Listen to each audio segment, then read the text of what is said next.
for me, what's really important is freedom, lifestyle, and adventure. So that's what success means to me. If I can be living in this world and be free and have adventure and have the lifestyle that I want. So for me, that's a lot of traveling, which I'm doing at the moment, taking a lot of time out of my day to read, connect with people, constantly learning. So I'm learning German at the moment. That's what success means to me now. Yeah, just the amazing connections and just being able to live in the world rather than hanging out on the hamster wheel of life that I used to live on. So there may be someone listening to this right now who's on that hamster wheel and they're thinking, God, that sounds amazing what you just said. What do you say to them in terms of advice? The Tom Screen podcast is owned and made possible by Ethical Marketing Service. If your business is struggling with Google or Facebook ads, maybe you're frustrated figuring it out or there's a performance issue, Ethical Marketing Service has worked on hundreds of accounts and we can help in this area. We offer a 30-day money-back guarantee, and for every direct account we look after, we sponsor a child in a developing nation with food, water and education. If you would like to find out if we can help, it's a free, no salesy consultation call and the link is in the description. Enjoy the episode.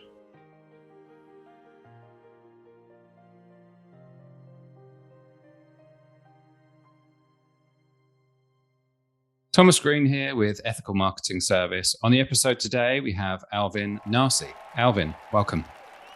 Thank you, Thomas. Thanks for having me. It is my pleasure. Would you like to take a moment and tell the audience a bit about yourself and what you do? Yeah, absolutely. So I am a retail business coach. So I help retailers improve their cash flow and profitability so they can then, go on to live and create an amazing lifestyle. Prior to doing this, I was an actual retailer myself. So I'm living in Germany at the moment, and I used to live in Melbourne, Australia. And over the past 15 years, my thing was buying and selling pharmacies. So I'm a pharmacist by profession. Bought my first business when I was 27 years old. And then up until then and last year was buying and selling shops. So that's my thing. That's my area of expertise. There's a lot to ask you about there. I'm very interested in the fact that you bought a business when you were 27. How did that come about, and what was that like? Yeah, absolutely. Well, so I graduated from pharmacy school when I was 22 or so. I went overseas, as you do, backpacking a little bit. And when I came back, I decided enough mucking around with my life. It's time to get serious. So I always knew I wanted to get into business, but I didn't have any money. So I basically had to hustle my way into a partnership. So my first business was with two older business partners, and they basically financed me in. And the reason they did that was I convinced them that it would be worth it. But the second part was they were sort of, in the middle of their business career, and I came in and said, hey, we could, with my ideas, we could grow this business. They were interested in getting a few more shops and et cetera, et cetera. So I came in and we quickly grew our businesses, bought and sold a few more. And yeah, it was a great partnership. Kind of like you'll put in the hard work, they put in the money, right? Well, yes. In the beginning, I had to prove myself.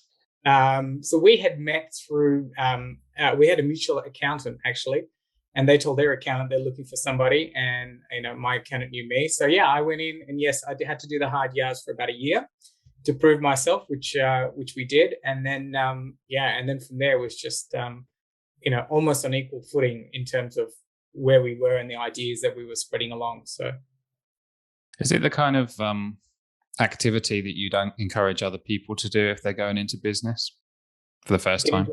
Partnership? Just in terms of like 27, so I don't know why it seems young to me. I must be getting on a bit in age, but I guess, did you have any prior experience to doing that business before you decided to be an owner? I did a little bit of early days of internet marketing, a little bit of MLM, some affiliate sales and all that kind of stuff, but not really a physical shop. However, my dad always had a retail business. He had a coffee shop. And my grandfather in Fiji, he had a little department store. So I guess I was always born or brought up in the shop. So I was very familiar with retailing. That's what I've always loved. But it was risky. going into business, but I sort of knew this is what I wanted to do. So, were you able to apply your marketing knowledge to the physical shop?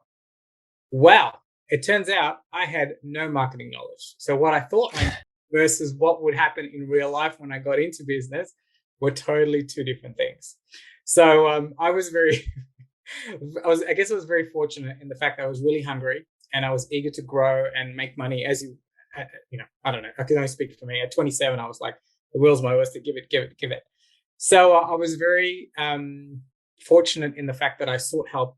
So I got a business coach, I got a couple of mentors. And so that's why really I was able to accelerate my sort of progression through buying and building shops, because I just kind of hacked the curve really. I got advice and I followed the advice. I think I'm very good at following advice. So I just did what I was told and it worked. Interesting thing about that is I find that some people listen to advice when they're getting started, and some don't. They're like, I can figure this out for myself type thing. But if you are sort of humble enough to follow advice of someone who's done it before, I do feel like that's, that can get some quite good results from people I've spoken to, I've heard anyway. Yeah, I think so. And I think that humility thing's a really great point. I think, where did I get that humility thing from? I think it was more out of a real desire just to jump really quickly. So if I really think about it now, as a young kid back then, and I was just happy to take whatever help I could, anyone who'd help me, and obviously I had to pay for help. But yeah. And were you ambitious in a particular direction at that time? Were you trying to achieve something, or were you just sort of directing your inner ambition, if you like? Yeah, I guess I was trying to, at that young age, to be honest, I was just really trying to make a lot of money. And then it was only later on, once I hit 30s, about 3 years into it, I realized there was so much more to life and business. And I guess that was my teaching, that was my teachings. The business was showing me that, there's more to life than just slaving away and going for the bucks. Is that because you did loads of hours and it wasn't fulfilling? Absolutely. So it was loads of hours. At that time, I was a DJ, and I couldn't play any gigs. I wasn't really shopping for vinyl. So my life was disrupted on the other side. And yeah, you're right. I just wasn't living my life. I was working 6 days a week, pretty much late nights, and then coming home and working on the business, etc. Only to realize that there's so much more to life, And one of my biggest values is adventure and travel and freedom, and that wasn't happening. So how does this first business end? Are you still an owner, or do you exit somehow? No. So basically, after a couple of years, within the partnership, we bought and sold a few more. And then about 6 years ago, we decided to dissolve the partnership. So I think that was almost 10 years in together. And then I was happy with one shop. So we kind of split up the businesses. I kept one shop and I just grew that. And then the pandemic came along. I was in Australia, and pharmacies were doing very, very well. And we decided it was the perfect time for me to sell. So I sold at the top of the market. So very lucky. And then I moved countries, came to Germany. And what was the process like to sell? Easy. So what I was always taught very early on by my mentors and coaches is you always want to set your business up for sale. And so, when you start to think like that, you have all the systems and procedures set up. You're focusing especially in my game, you're focusing on EBIT or your net profit. And you're always ensuring that your books are in order. So I was a real stickler for that. I understood that very earlier on. And that was really important because when you start to get multiple shops, and if you've got everything right and proper in the first one, you can just roll it out. So that was really apparent to me, and I knew that. So really, it was a matter of making a decision. In fact, the market was making the decision for me. I had a few offers coming in, and I sort of wasn't really entertaining it. And then my wife sort of suggested, she would like to come back to Germany. She's from Germany. And I was like, okay, let's do it. So it was basically a very easy process in my case. Yeah. Well, thank you for going into it. And typically I ask at the beginning of the conversation, what is it that you're passionate to talk about? But sort of jumped at the opportunity to get a bit of your backstory there. So, if you had a particular topic that you wanted to discuss or you wanted to share your learnings from, what would it be? Yeah, so I think, and it's basically what I work with my clients with now, is the importance of cash flow and profitability in your business. And it's the unsexy but very easily forgotten aspect of running a business, and this can apply to all businesses.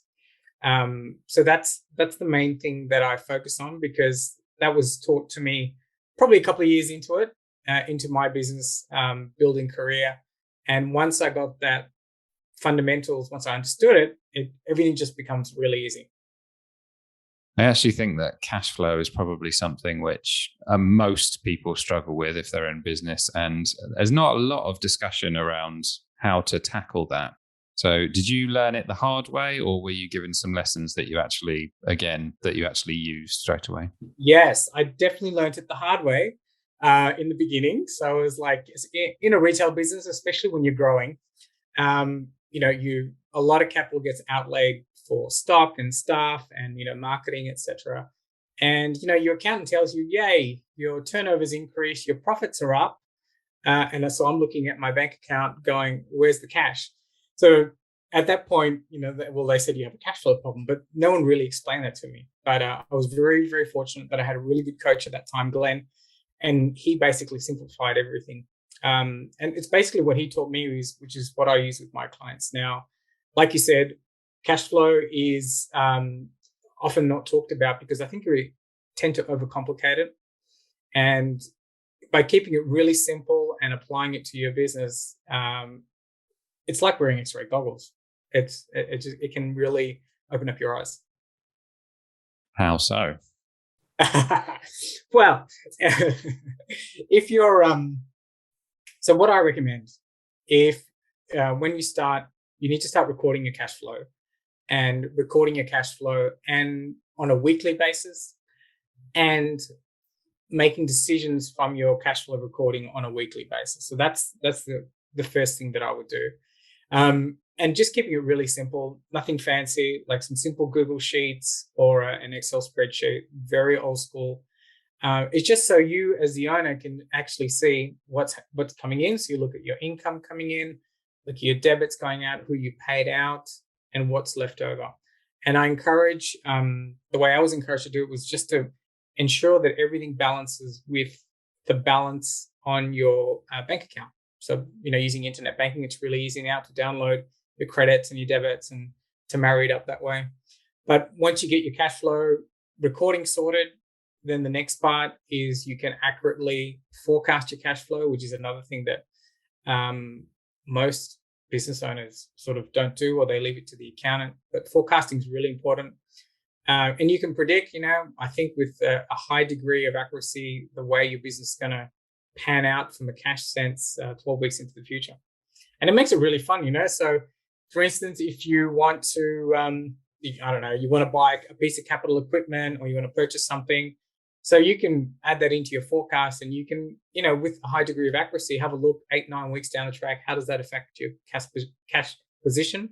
And then you can make a decision like, oh, well, maybe should we get financing for this bit of equipment or product, or should we really maybe split the payments? Or you can just make some far more intelligent decisions that won't strain your business. I am a cash flow, a spreadsheet person rather. Yeah. So I do have the spreadsheet going. I do find that, and correct me if you think this is not correct, but I do find that there's some wishful thinking going on sometimes with the spreadsheet. So I do have to kind of, discipline myself to be what it is rather than what I hope it is. Have you ever found that to be the case with people you work with? Yeah, absolutely. Yeah, reality sucks. And you're right. It has to be what's exactly going on in your bank account. You can't make up figures. Otherwise, the whole cash flow thing goes out the door. There's a certain level of hard honesty that you must show yourself. It's really can be really hurtful typing everything into the spreadsheet. Reality sucks. Regarding the forecasting, it's not something that I've had a lot of time discussing. So have you got anything to share on that topic? Absolutely. So the first thing before we start forecasting, I think it's really important that we have tracked our previous 12 weeks. I think when you're running a small business, 12 weeks is a good amount of time that you can start to see some ebbs and flows and some general trends in your business.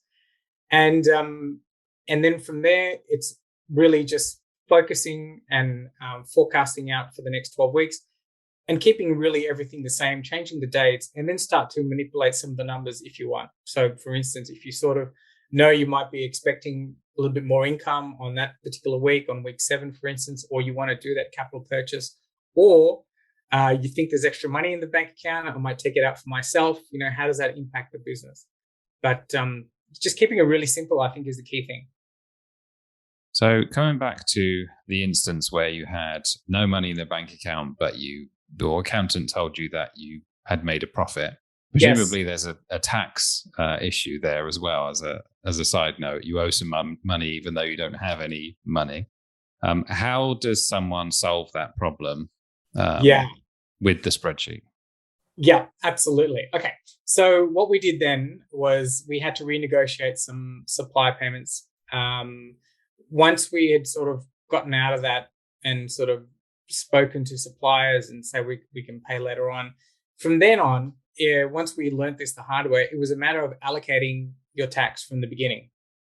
So every time income would come into account, we would just split up where the money would go. So we'd put a little bit in the tax account, a little bit in the cash account, and just planning it forward like that. But in that instance where we had to owe the tax, in Australia, you can make an arrangement with the tax office to delay your tax payment, which is what we did. After we worked through that, then we were always in advance predicting what the tax was going to be and actively putting away money for it. And so the problem is that the money was being spent even though it was already owed to someone else. And Absolutely. By splitting up the money, you actually don't spend that money because you know you don't have it, right? Exactly right. Yeah. I think Mike Michalowicz discusses this really well. He came up with the profit first system.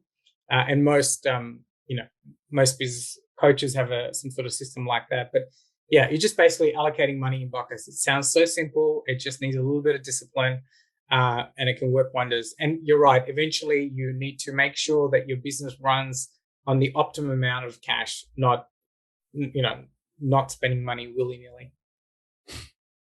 Well, thank you for sharing that. I think it's an important lesson.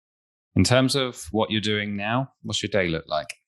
Wow. So I'm so lucky. So I get to help retail business owners with their cash flow and profitability. So I work with clients in a group setting. So I work with clients a couple of times a week. And the rest of the time I'm out there on podcasts promoting my business. And now I'm here in Germany. I'm making sure I live my life. So, learning German, which is entirely very fun. Meeting new people and doing a lot of reading. So I'm really, really big on the lifestyle component. And do you miss any of it? Running a shop? A little bit. I'm that guy that walks into a retail store and subconsciously starts to, move the shelves a little bit. Or I'm always paying attention to the customer service or their marketing. But right now, I think no, I'm good. I've had a really good run. I'm very excited to be doing the next part of my journey in life. So, not to say I'll never go back and own another business, a retail business anyway. I would, but right now it's so much fun with doing what I'm doing. So.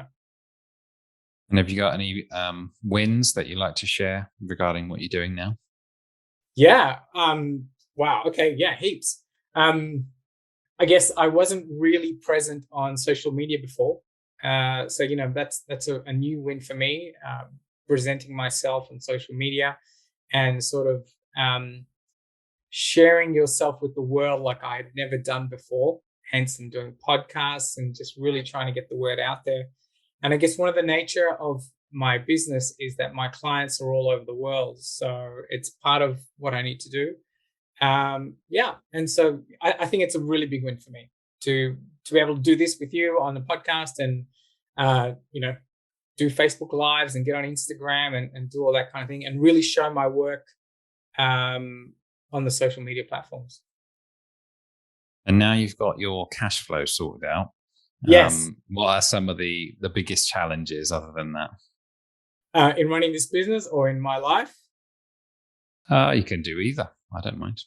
Yeah, I think my life's good. My biggest challenges in life are deciding which countries to go visit next. So maybe that's not a good example. In my business, the biggest challenge for me at the moment is getting more clients and finding the right kind of clients. So that's also a challenge and a great opportunity. And it just takes a little bit more work than what I'm used to, I guess. But yeah, but it's all panning out in the right direction. So I'm supremely happy. And what about those people who are your clients? What are the challenges they typically have? Yeah, so I tend to, because I market as a cash flow and profitability expert. A lot of my clients come to me with that same issue.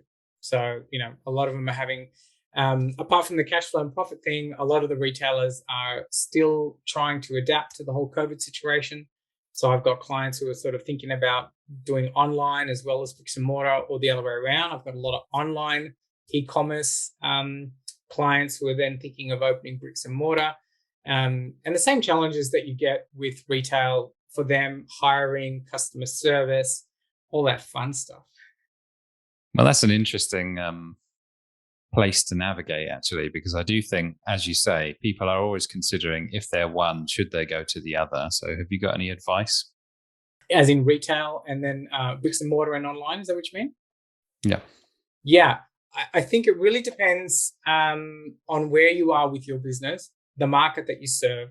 And when I say where you are with your business, how much more would you like to grow, or are you willing to grow? In general, having in retail talk, an omni-channel presence is a really good idea.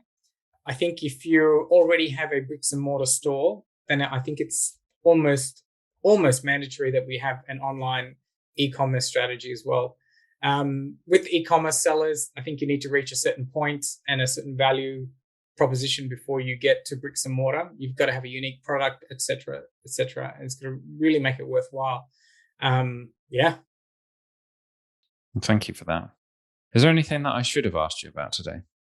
Let me think. I think you covered everything, my friend. No.